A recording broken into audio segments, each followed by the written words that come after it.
L'écloserie, c'est une sorte de laboratoire où se passe la reproduction. Pour ce qui est de la clarasse africaine ou encore du cas des cellules, cela se fait vraiment de façon artificielle. Dans cette vidéo, nous allons vous présenter sur les 3 facteurs sur lesquels je veux vraiment vous appuyer si vous voulez réussir le domaine de l'écloserie.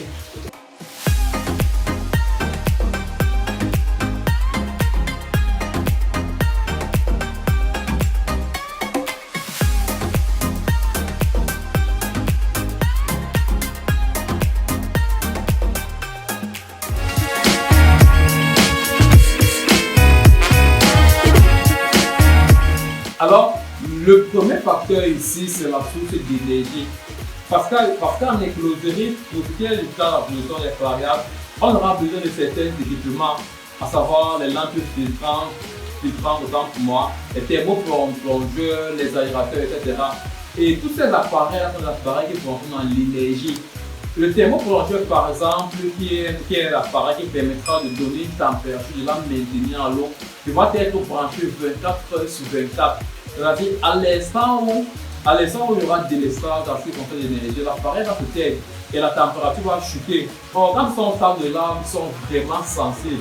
Ça veut dire qu'à l'instant où la température chute, ils s'affaiblissent et ils commencent à mourir. Donc, il est important d'avoir une source d'énergie permanente. Non seulement permanente, mais aussi fixe en termes de tension. Parce que nous, on a rencontré des problèmes. Jusqu'à présent, il y a encore ce problème. On cherche à le résoudre. Des problèmes de tension en fait.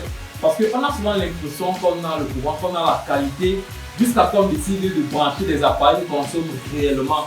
Et c'est là où on se rend compte que tiens, ce qu'on a ne suffit pas pour la quantité des appareils qui sont branchés. Ici par exemple, actuellement on a 3 thermoplongeurs qui sont branchés. Donc imaginez un peu chez vous si l'on branchait 3 chauffe-eau et qu'on laissait pour la 24 heures sur 24. Donc voilà. Donc c'est un peu ça ce qui concerne l'énergie, avoir l'énergie en quantité et en qualité. Et il y en a qui m'ont abordé et m'ont dit qu'ils voulaient se lancer, mais ils sont dans les zones où ils n'ont pas accès à l'énergie et pour proposer d'utiliser un groupe électrogène. Ici aussi, je pense que cela devrait être pris vraiment en compte parce que utiliser un groupe électrogène, déjà il faudrait avoir un groupe électrogène d'une grosse capacité pour pouvoir alimenter ces appareils-là convenablement. Sinon, pour ce qui est le cas des lampes UV, même si c'est écrit par les ampoules à l'intérieur, on a eu ces cas-là ici.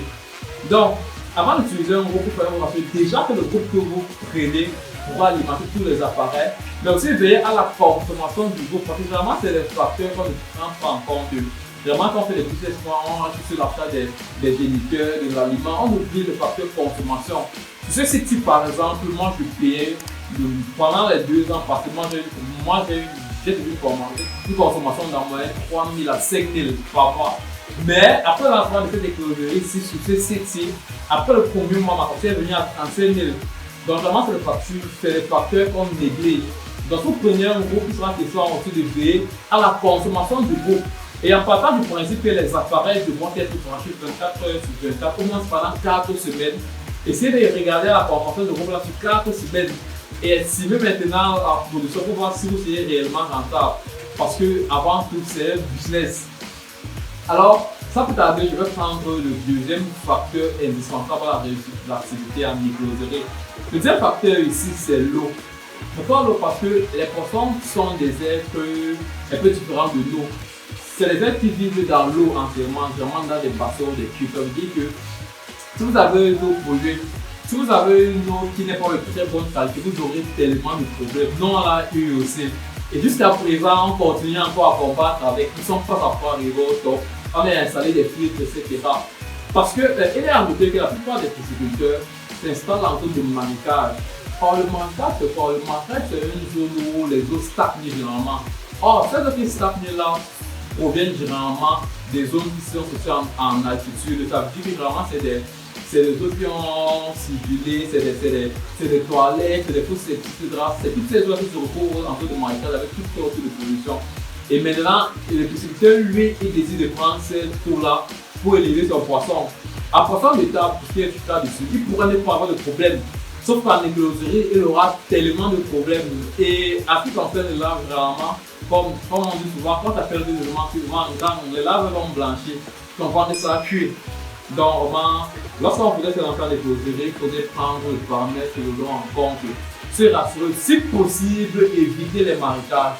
Si possible. C'est vrai, il y en a qui vous diront que être au marécage, c'est bien parce que vous aurez toujours de l'eau, le puits n'aura pas une grosse profondeur, par conséquent, la pompe ne sera pas costaud et aussi la consommation ne sera pas exagérée.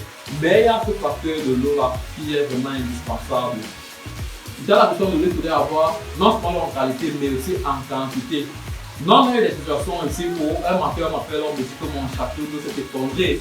Et c'est la voisine qui m'appelle parce que ma technicienne sur place, voilà ce qui se passe, s'est mise à pleurer. Je ne sais pas pourquoi.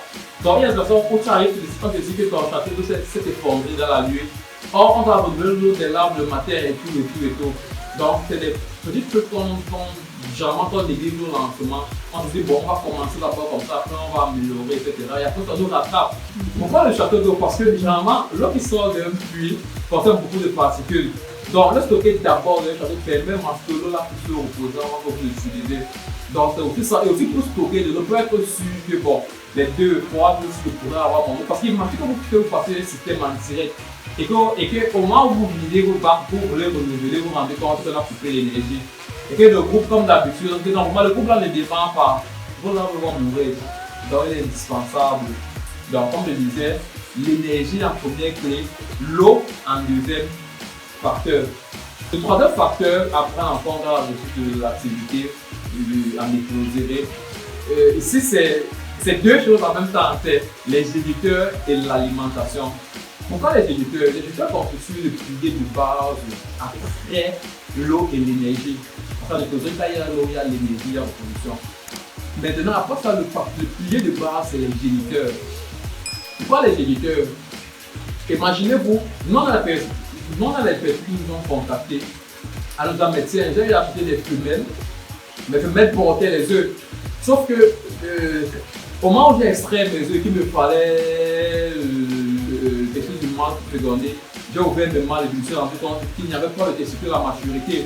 Alors, à ce stade-là, ce qui se passe, c'est que le temps passant, les œufs vont blanchir. Donc, il est primordial de venir à la qualité des géniteurs. Parce que la qualité des géniteurs qu'on a, parce que si on a les mauvais géniteurs, après qu'on fait le cas de femelles, on n'aura pas les œufs, on aura les œufs, mais qui ne sont pas à maturité. Pour ce qui est du cas du mâle, on n'aura soit pas de testicules, ou alors des testicules qui ne sont pas maturés, on n'aura pas assez de l'allaitement. C'est l'allaitement qui permet de féconder réellement les œufs. Donc, comment connaître dans un bon géniteur? C'est vrai que cela fera l'objet d'une prochaine vidéo dans laquelle on pourra détailler au détail près. Mais pour anticipation, déjà, pour ce qui est du cas des femelles, du fait de mon expérience, pour connaître une bonne femelle déjà, après l'âge, c'est-à-dire après le paramètre de l'âge, vous devez veiller à ce que cette femelle apporte les œufs. Normalement, là, on parle de femelle en présence au moment où on devrait voir que les œufs qui sortent déjà de son ventre. Pour ce qui est du cas du mâle, puisqu'on ne peut pas regarder le mâle et savoir si les testicules sont prêts ou pas, ce qu'on fait lorsqu'on s'en va acheter les mâles, c'est vrai, il y en a qui vous diront que vous allez remarquer une coloration rouge au niveau de son ventre. Mais ce que nous on fait, ce que moi je fais, c'est que généralement je sacrifie. Donc si je m'avais acheté 30 kg de mâles, sur un même site, quand j'arrive, je vais sacrifier peut-être 5 kg. C'est-à-dire on va ouvrir le ventre, on va les tuer en quelque sorte à l'instant, au moins sur 5 kg. Par contre, si on va acheter 30 kg et qu'on ouvre 5 kg, le résultat qu'on a sur ces 5 kg pourra nous permettre de nous projeter sur les 30 kg. Voilà un peu ce que nous pratiquons, vous pouvez aussi adopter pour reconnaître un bon géniteur. Donc, voilà les 3 facteurs indispensables à la réussite de l'activité en écloserie que j'ai voulu partager avec vous aujourd'hui. Je t'invite à me dire en commentaire quelles sont les difficultés que tu rencontres pour ton unité. Et à me dire, je vais faire comprendre qu'à chaque fois que tu es là, on va un jour, ils meurent tous. Je ne sais pas, toi, quelles sont les difficultés que tu rencontres? Est-ce que ce soit avec les géniteurs? Est-ce au niveau de l'alimentation? Est-ce au niveau du suivi de ton écloserie, etc. Tu pourrais entrer en contact avec nous via le petit lien, via le petit numéro WhatsApp qui sera laissé dans la barre de description. Afin que nous puissions entrer en contact avec toi et trouver une solution concrète et durable à ton problème. Je te dis merci, à très bientôt à nouveau semaine.